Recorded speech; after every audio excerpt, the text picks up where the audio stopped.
Hello everybody.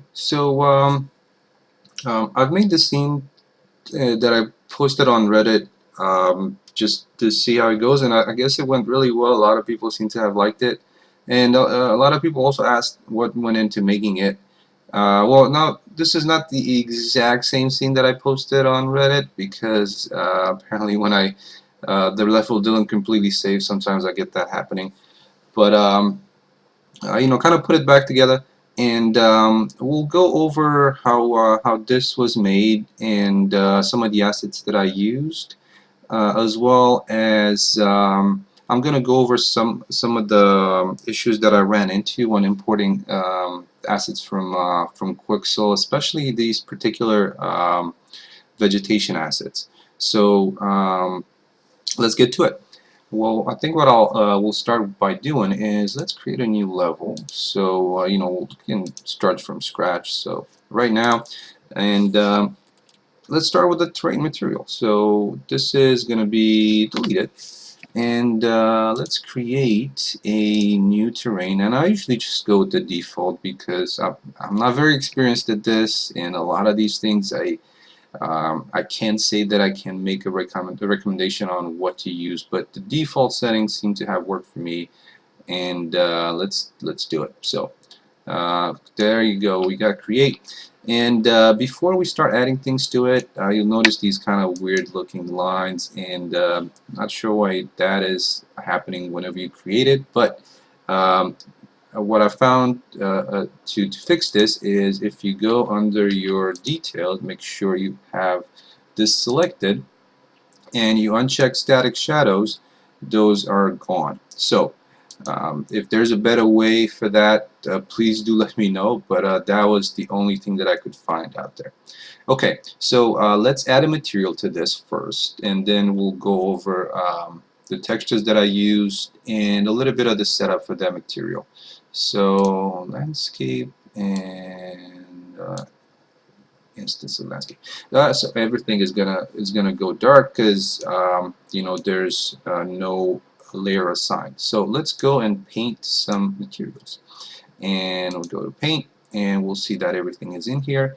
And you notice each one of these needs to have one of those layer info. So let's create one. So I've created them all as weight blended layers, and let's remove the spaces because they don't like this. So there's that. Let's do one for this rocky dirt as well, and another one for this forest dirt, and it's just the panel pops up on my other monitor, so that's why I couldn't see it. Then let's pop one again for this muddy dirt, and I'm not going to move that this time. Alright, and the wet ground, weight material. And okay, so now everything is in place as far as my materials go. You can go ahead and, for example, fill layer with this one, this is a material that I really like. Just shiny. So while this is compiling, hopefully it's not going to do this for every one of these. My computer is not the strongest one out there, so might take a little bit. But in the meantime, let's go and I'll show you the assets that we're going to use for this scene, the ones from Quixel. So let's start with the ground material. So I'm going to go into acquired. Alright, so as you've seen, I'm using 5 layers. One of them is going to be this quarry ground gravel. So this one is probably more of the drier areas to be used. Then I have this one, which is this mossy ground, and this one has quite a few options on through Megascans, and apologies for that. So the other one that I'm using is this forest floor, which, as you can tell, it's for the forest.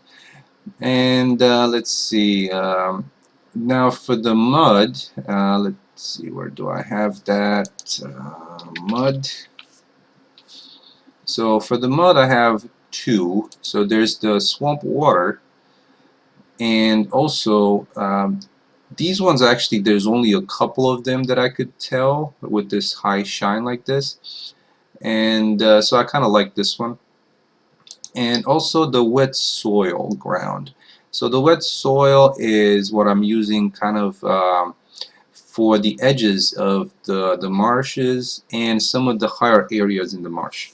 So well, you know, where the reeds are gonna kind of grow on, and I mean the reeds don't have to really grow on that, but like some of the grasses and stuff. So it's probably not the most ideal looking marsh as far as what nature has intended, but at least that's what I did.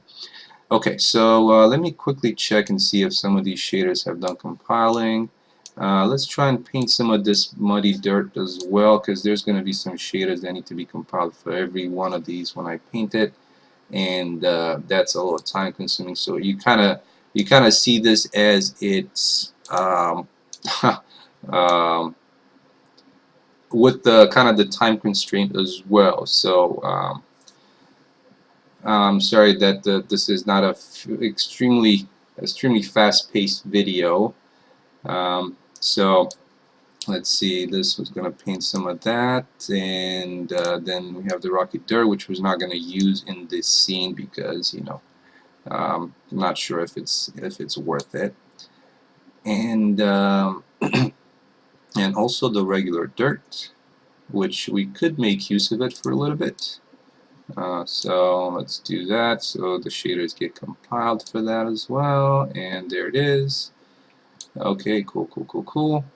Nice. Alright, so while that is compiling, let's go back to this. So now that I've shown the terrain materials, let's take a look at some of the 3D assets. So the 3D assets are as follows.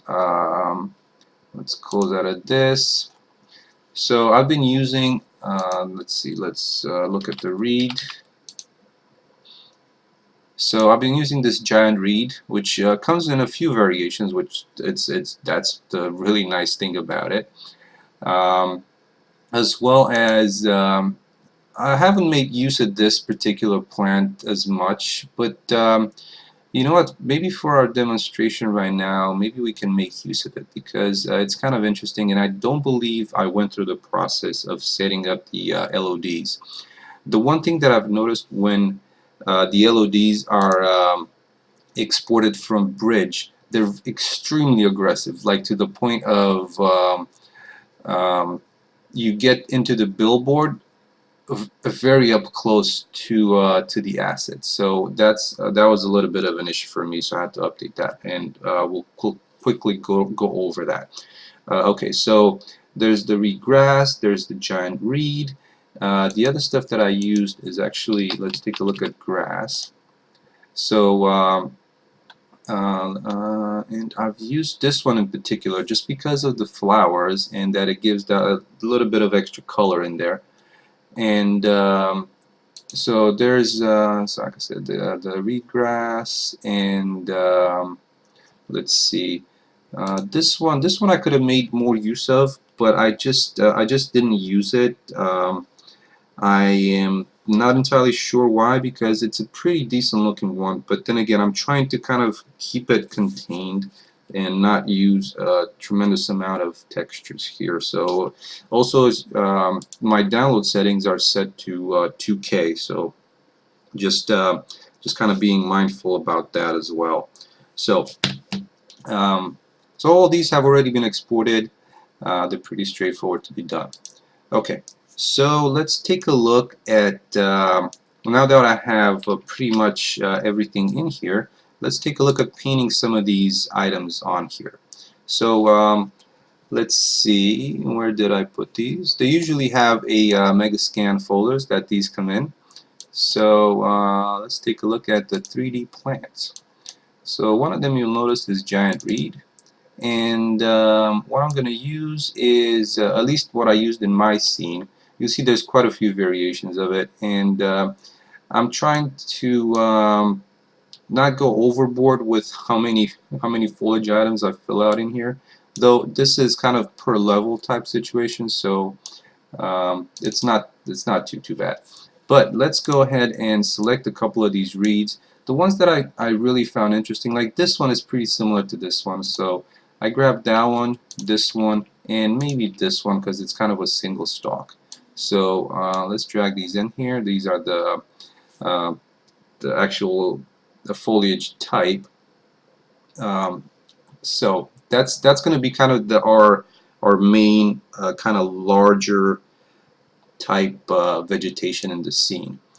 Okay, the other one that I've used, let's take a look at reed glass. I mean grass. So I'm not sure if this one I've already worked the level of details for, and I believe I already have. So let's take a look at one that does have an issue, at least that I like. Well, not necessarily an issue, but one of the things that I've encountered. So maybe this one. Let's take a look. Yeah, so see, like jumps into, and I'm just gonna unselect this. It jumps into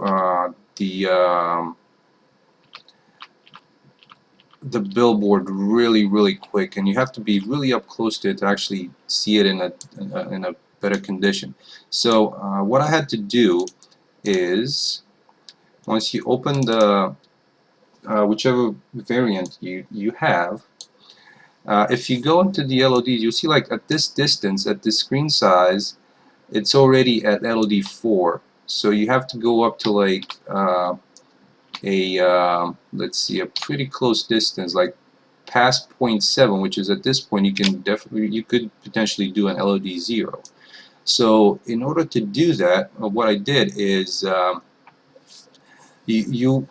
LODs have already been imported. So what I did, I just unchecked auto compute LOD distances, and then I played around with the values. So for LOD 1, I was thinking maybe somewhere at around here, maybe at 0.5, or that could be a different, or maybe a 0.6, depending on the size of your plant. Like if it's a smaller plant, 0.75 would be pretty good for an LOD 1, because LOD 1 still has quite a bit of detail in it, and this particular one has quite a lot of triangles, so you got to be mindful about that. The read itself is not very complicated, or extremely complicated. So for this one, 0.75 should do.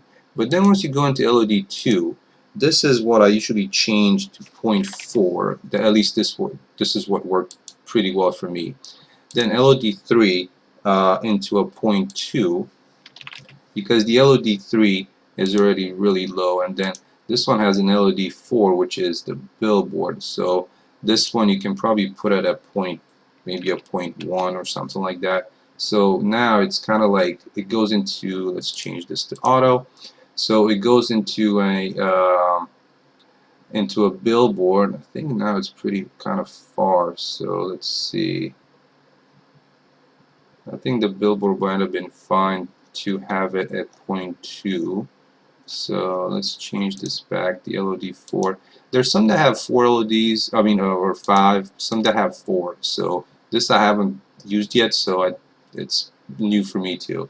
So I'm guessing this could be a 0.2, could potentially work to change into a, and this one could be a 0.3. So there we go, 0.4, 0.75, and then LOD 0. So we can save that. Now this particular grass instance I didn't use. I'm not entirely sure why, but I just didn't. Okay, so back to our foliage painting. So let's drag in all the other assets that I have for this, and we'll do some fun stuff. Okay, so another one that I've used is this tall grass, which is a really interesting one, and I really like it. So let's bring this one in as well. So I'm just going to drag this here so I can show you what I have. So there's two options. We can bring both of them in, and let's go to modes and foliage. Try to expand this a little bit.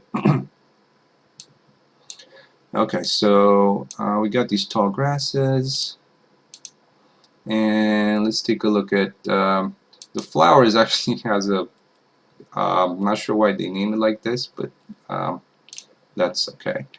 And let's grab so I'm gonna get the one with the flowers and the one without, so just to bring them in here. You can see the other ones are just like slight variations, so it's not and actually I don't think I wanted to do that. I think I might have wanted to do it via the foliage type, but this should do for now. Okay, so we have the plants as well, and let's see, we have the giant reeds, we have the small plants, and those. So I think that should be fine to for the items that I'm gonna have painted on here. Now, as far as the terrain goes, I wanted to show you one of the things that I've actually ran into, and and at least how the terrain material is set up. I mean, there's probably quite a few options out there, but I kind of like the setup of this, where basically the way each one of these layers is set up is I'm using material functions. So, and a lot of the way the materials are set up on the tutorials out there are probably using material functions. But I kind of enjoyed that, and that was pretty good, um, introductory for me into material painting. One of the things that I've ran into though is, and I did not realize this, is that if you have more than a certain amount of textures when you paint the material, you run into an issue where if the sampler source is from texture asset, you will not be able to paint. Like everything is going to turn gray. And so in order to do that, I've changed them to all my textures to shared wrap.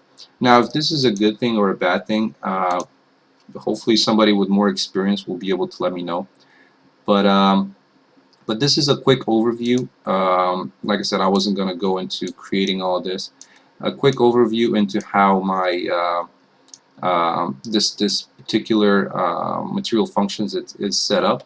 And this is actually out of a pack that I bought off of the marketplace that I kind of adjusted a little bit here and there, and it's actually working out pretty well. So if you'd like to take to do a pause on the video and kind of use it as your kind of to create your material functions if you're not totally happy with how they look, please go ahead and do that. I'm trying to kind of fit in as much as I can in the window.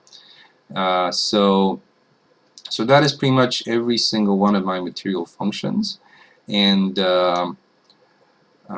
this is how they're being brought in.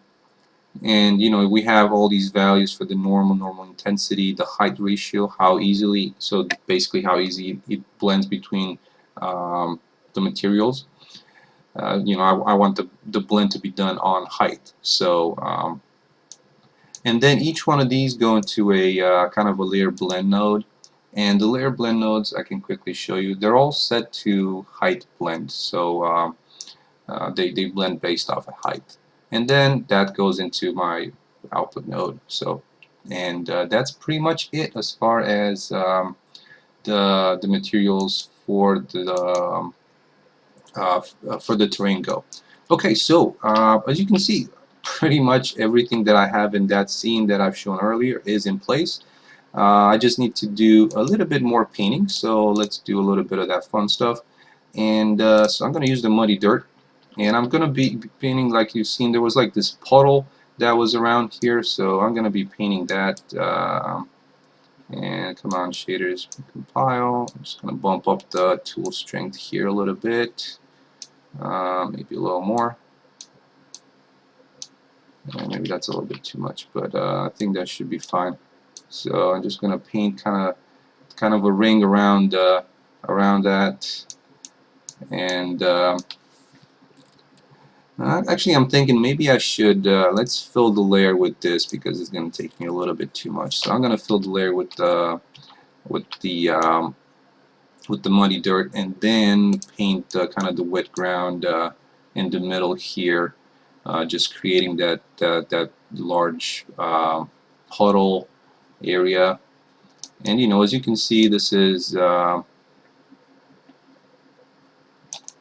pretty quite fun to do. And I'm not sure why it's not painting around there. That's kind of interesting.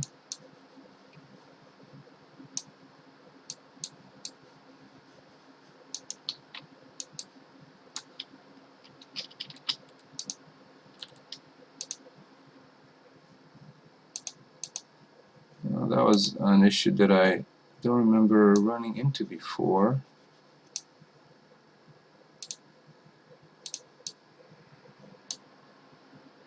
Let's see if I paint some of this rocky dirt.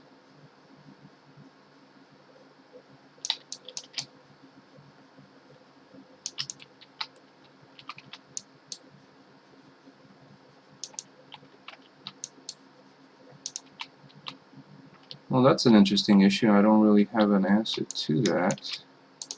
Let me delete this thing here real quick because it's kind of, actually it wasn't really doing it so badly, but that is definitely interesting why that is kind of having this square surface here, not allowing me to paint. Let's see if I make this brush bigger. So I can paint outside of that, but not inside. Interesting. Okay, well, let's move this a little bit this way, so we can do the little area. Like I said, I'm definitely not an expert when it comes to terrain painting and some of these issues that sometimes you run into with Unreal. So let's quickly do this here. So I'm just going to paint kind of a little bit of an area, and I'm going to use some of the regular dirt outside of this, just so that it gives a little bit more, not just the swampy type areas, but some of the dry areas as well. So I'm going to stamp it here and there, and I can even do it somewhere here in the center. So definitely gives a little bit different look as well. So there's that, and maybe a little bit around here, just like that. Okay, so now on to some of the fun stuff of painting some of the vegetation. So I'm going to start with the reeds. Actually, first I'm going to select everything and just set some of the properties. And for that, I'm just going to do, for the scaling, I'm going to set it to free, and then I'm going to set this to be between a 0.8 and a 1.2. 1.2. This actually worked well for the reeds.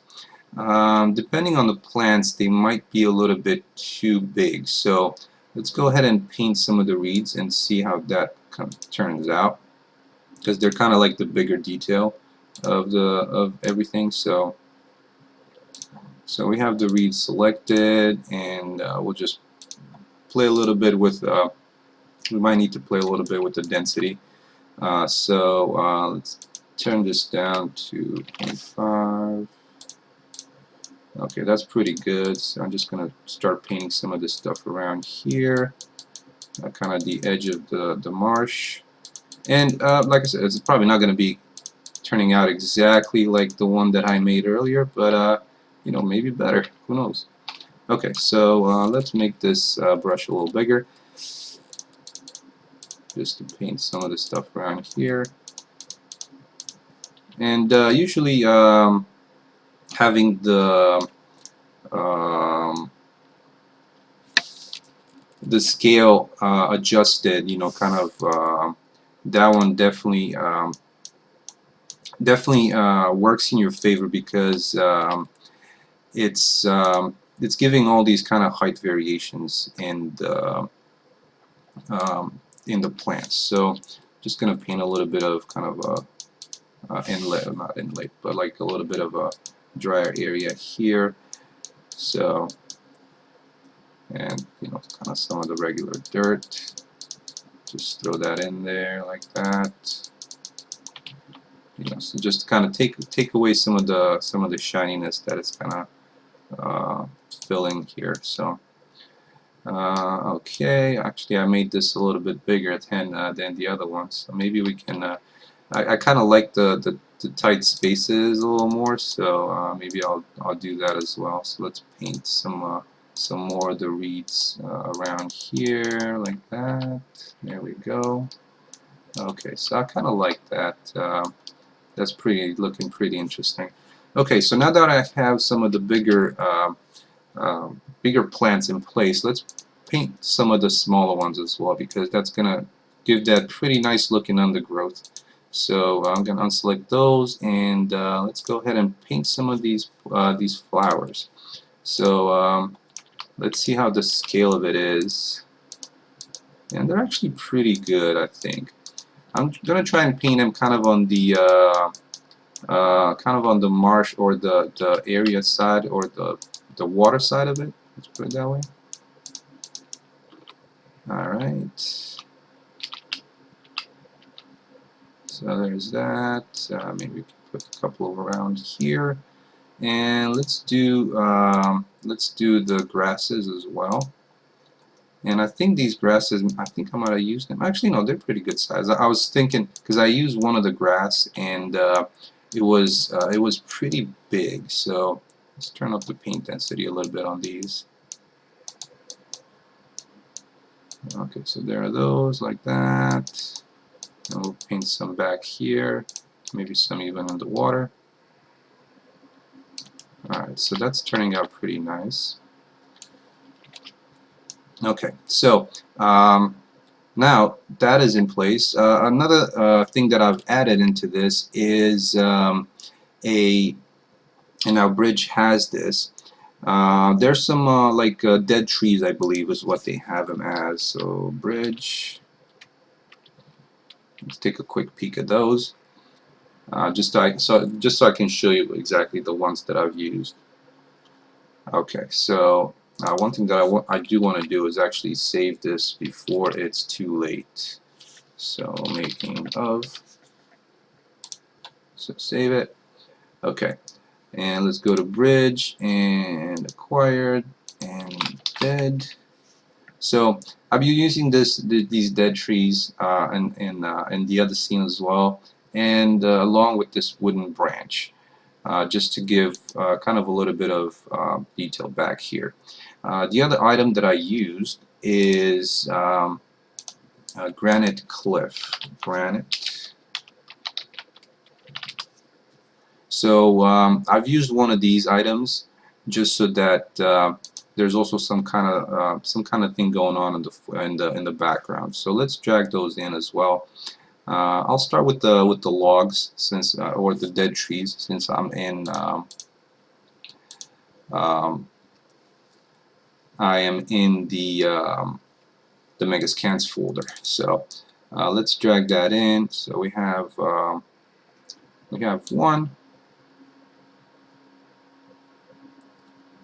and let's kind of place it somewhere back here, for example, and have another one,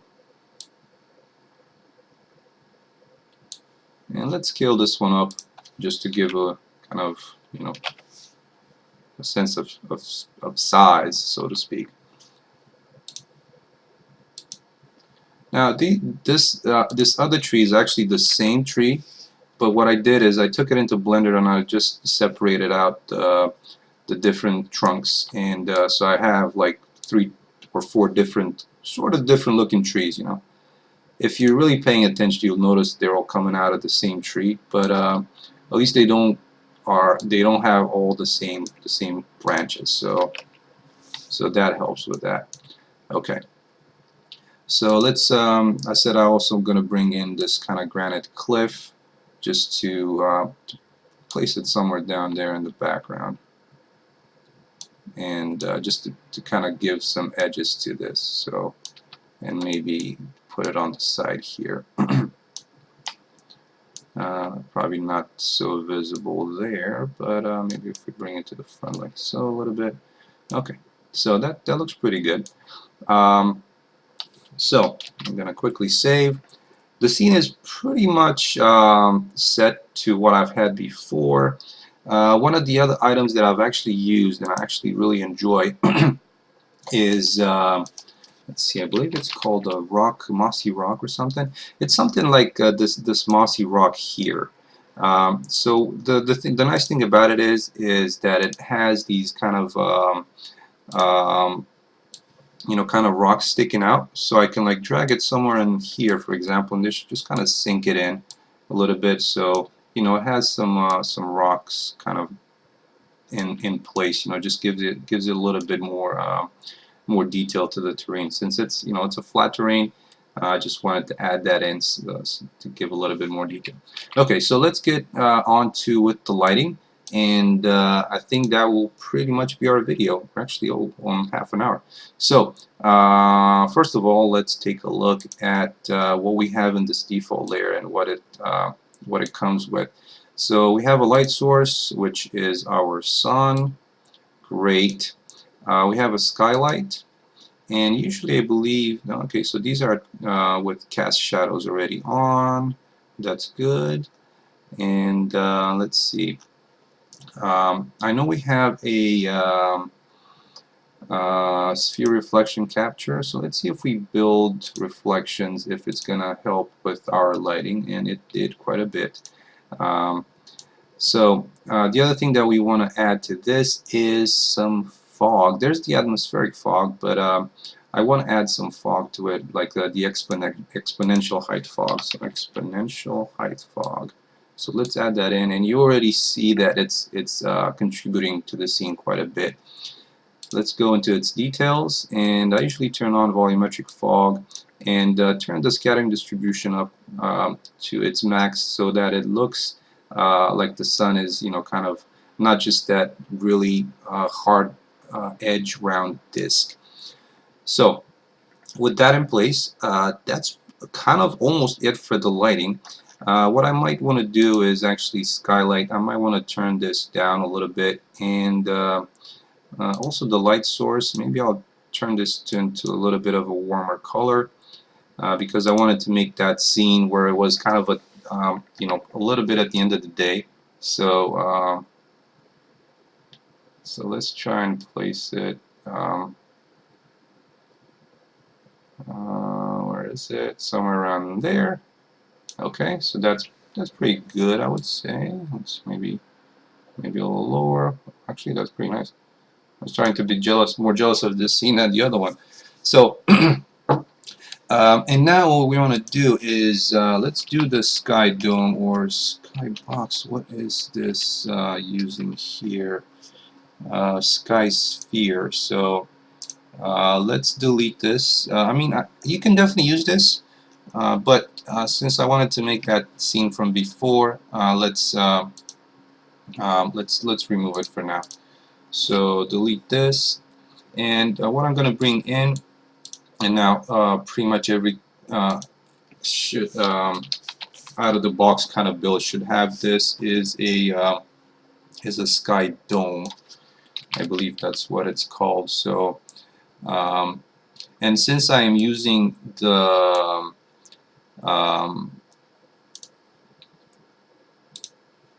this the skies packet from the marketplace, for those nice skies. This is actually from there. So there's our sky dome. There's no material at the moment, but the skies itself, they come with some materials. So what I did is actually they have an instance of the skies, which is called MI skies, but I've created another instance just for my usage of their master material. And the master material is pretty simple. I mean, I don't think there's anything too complex about it. There's some texture coordinates. There's the HDRI cube map, and that gets plugged into the emissive color, and that's pretty much it. It's very basic material. The nice thing about it is that it does come with some really nice HDRI maps. So let's go into the textures, and actually I wanted to, I didn't assign a material yet. So let's go back to materials, and let's use my copy here and assign it to here. And we already have something pretty nice going on for the sky, which looks pretty decent. So with that said, let's go ahead and maybe find something different or something else for this. The one thing that I do like about um, the skies, it comes with a blueprint of called BP Sky. And I'm not going to use that because maybe some of you do not have this one, but it does give you some pretty nice controls over like the brightness of the sky and the contrast. Because at this point, actually let's see if we can find another texture, maybe something that's a little bit cloudy or overcast. So let's open this up. And it already has something that's a cloudy texture, so maybe we'll stick to that one for now. But yeah, the package itself has quite a few options, which are really nice looking options. So with that said, I think I'm gonna keep this the way it is. It's up, up to you, totally up to you of what you want to choose for your HDRI cube map. That's the beauty of creativity. You can do whatever. So so this is pretty much it for the scene. Yeah, maybe one of the things that we could help with is maybe play a little bit with the atmospheric fog. So let's change this to maybe like kind of a bluer tint. Let's see if it helps that one a little bit more. Maybe a little bit. I can't really tell if there's a huge amount of difference. So I think most what's going to help with is tuning out the contrast and the brightness in here. So if I was to like play around with that a little bit, let's see, what do we get? The brightness. If we turn down the brightness, we can get some pretty interesting results, and turn up the contrast a little bit. Here we're kind of getting a little closer to what I had before. So there we go. So yeah, that is pretty much it in the scene. Like I said, it's a pretty simple scene. For my level, I have it. Kind of quite. There's quite a few of an extensive area going forward. So that's why. I mean, right now I'm just painting kind of what's in view. So you just see how I've set up some of the things. Okay. So that is it. Hopefully, oops, I did not want to start Blender up just yet, but hopefully you guys enjoyed the video. Try to keep it as short as I could. It did go to 40 minutes almost. Oh, and one thing I think somebody was asking me is about performance on a scene like this. So you can imagine that you don't want to draw anything past this kind of distant, or like you don't want to draw these reeds too far out because they kind of cover themselves pretty well. So let's take a look at some of the performance stats here. Usually if you have all these windows open, and I'm also recording at the moment, so my performance might be a little lower than expected. So let's see, let me close some of these items here as well. Yeah, apply the changes. Thank you, shaders, for needing to compile yet again. So, as I was mentioning, this is running at around 60 frames per second. And wow, those are a lot of shaders to compile. Well, my apologies for that. I just wanted to show you some of the details. And as well as you can do stat scene rendering, and you'll notice that the mesh calls are pretty low in this scene, and as well as kind of the render view family timing is pretty well, doing pretty well. So Turning that off real quick. And so hopefully, yeah. So as you can see, it's running right around 60 frames per second. It could potentially do better because you know, it could definitely be you know, be getting a little bit more aggressive with uh, some of the viewing distance for some of the plants. For example, like the smaller plants, I wouldn't have them being rendered past, you know, maybe you know, 0.6 or some, or not a 0.6, but like you know, a certain distance, and that's, you know, entirely up to you and how your project would be like. So there we go. That's it for what I wanted to show you guys. Hopefully you enjoyed it. If you have any other questions, please feel free to let me know. I'll try and answer them as best as I can, and as quick as I can. I do have a day job which is not related to game development, so sometimes it might not be right away. So thank you guys for watching this, and you have a great day. Okay, bye.